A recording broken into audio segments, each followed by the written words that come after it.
Hello everyone. In this video, I'm going to discuss about divergence in vector calculus.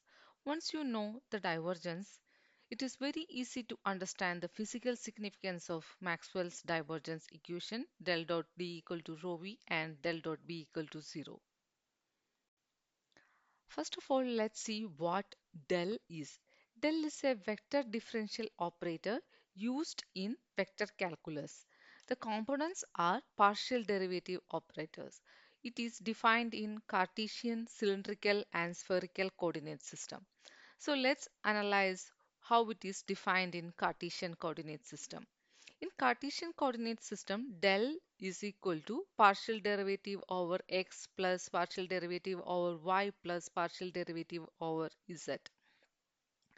This means that del is an operator. Here we can see that if we have to consider this as a vector, this partial derivative over x should have some values, but here there are no magnitude. Here it is just an operator, so for this del to exist it has to work on any other functions.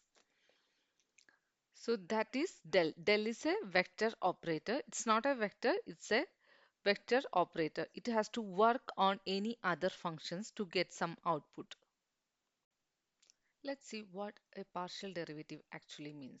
For that, consider a function f which has dependency on the variables x and y. So, the partial derivative of this function over x means that how this function f is changing with respect to the variable x, considering the other variable y is constant. That means partial derivative of f over x is defined as limit delta tends to 0 f of x plus delta x comma y minus f of xy divided by delta x. Here in this definition we can see that we are considering only the change in x, that is x variable is changed, but we have fixed the y variable. Similarly, the partial derivative of the function over y is defined as limit delta y tends to 0 f of x y plus delta y minus f of xy divided by delta y. Here we are changing only the y, but the x is made fixed. So let's see what it actually means in the physical sense. So if we have to understand a topic, we have to read some books and dedicate some time to understand the topic. That means our understanding about the topic depends upon the resource or books available and our time dedicated. Here we can see that if these books are very good, we will be having more confidence and we will be putting more time to understand the subject. But in the case if these books are very difficult to understand, we may not put much effort to understand that topic, right? So here we can see that this resource and the time dedication has a dependency. But in the case of partial derivative, we will be only considering one variable at a time, making the other variable constant. So here we will take that if we have to understand a topic, we will consider how it depends upon the resources available, making the time dedicated as a constant. So we will not be considering this dependency. That is what partial derivative means. Partial derivative tells us how a function changes when only one variable changes, keeping the other constant. That is the partial derivative. To understand it better, I have considered a graphical representation. Here we can see that these blue lines represents the x coordinate variables and red lines represents the y coordinate variables. So here is my function f of x, and this is the delta x distance, and this is the value of the function at x plus delta x. So here we can see that the y value is constant here. So this defines dou f means partial derivative of f over x for a constant y. Similarly, for different y's, we can calculate the value of partial differentiate differential of f over x like this. So that is the uh, representation of partial derivative of a function over the x. Similarly, for y also, if we have a function, we can also change the y from y plus delta y and calculate the partial derivative of the function over y.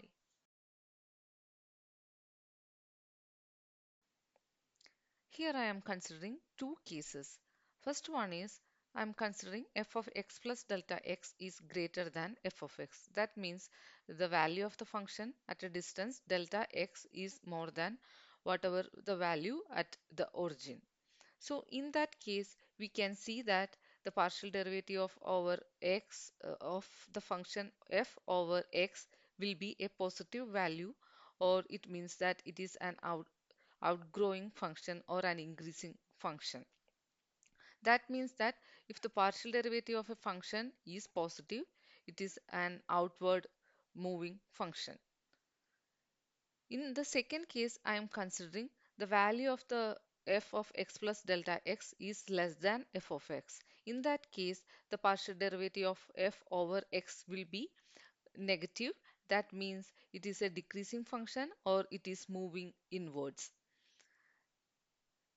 So let's assume if we have to find the mm, rate of change of the function in a three-dimensional picture like this, if we want to find out whether this function is moving out or if it is coming in, we have to take the partial derivative of that function in every direction. That is, we have to take the partial derivative over x, over y, and over z.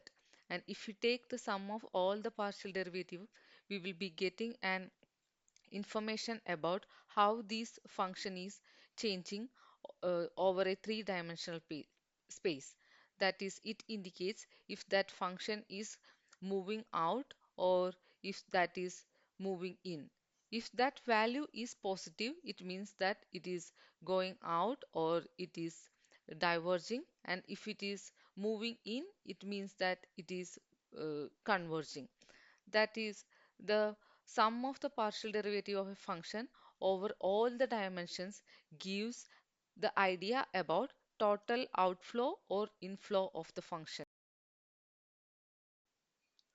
So we have seen that if we want to see the variation of a function over a three-dimensional space, we have to just take the sum of the partial derivative along all the axes. So this will gives an indication about that function variation along the three-dimensional space. Previously, we have seen that del is an partial derivative operator defined like this. So if we take the dot product of del with respect to that function, it will also gives the sum of all the partial derivative. That means that this del dot f or divergence also gives an information about how these functions varies in three-dimensional space.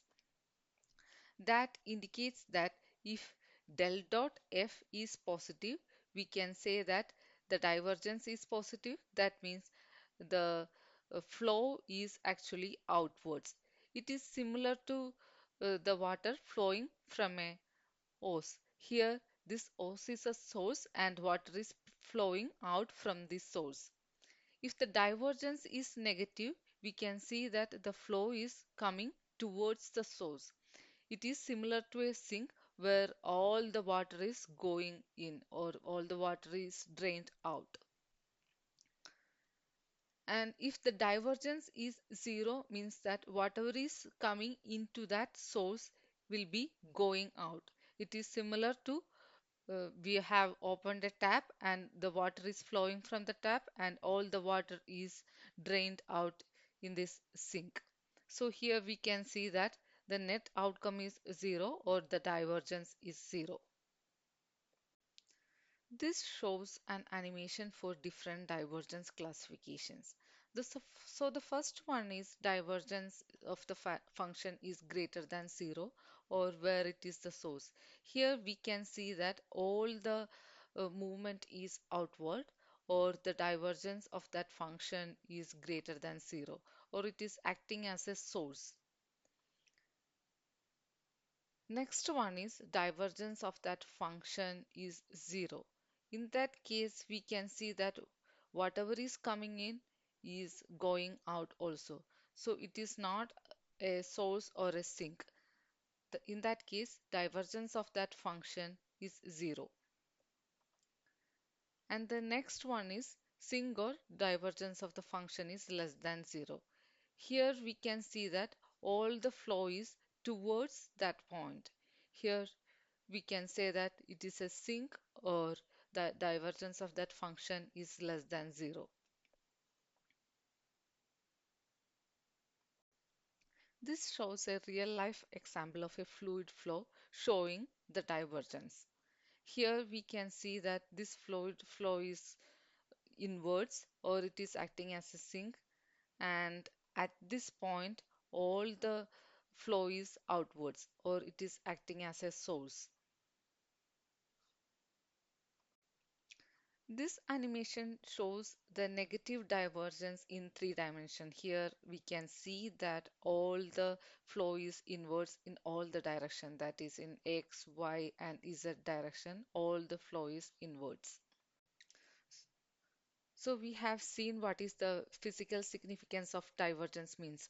So divergence of a function indicates the total rate of change of that function over the three dimensions. And if that divergence of the function is positive, that means that the flow is outwards or it is acting as a source. If that divergence of that function is negative, it means that all the flow is towards that point, and if it is zero means that there is no total outflow. So in effect, divergence means the total outflow or inflow. So the divergence is an important parameter to understand the Maxwell's equation.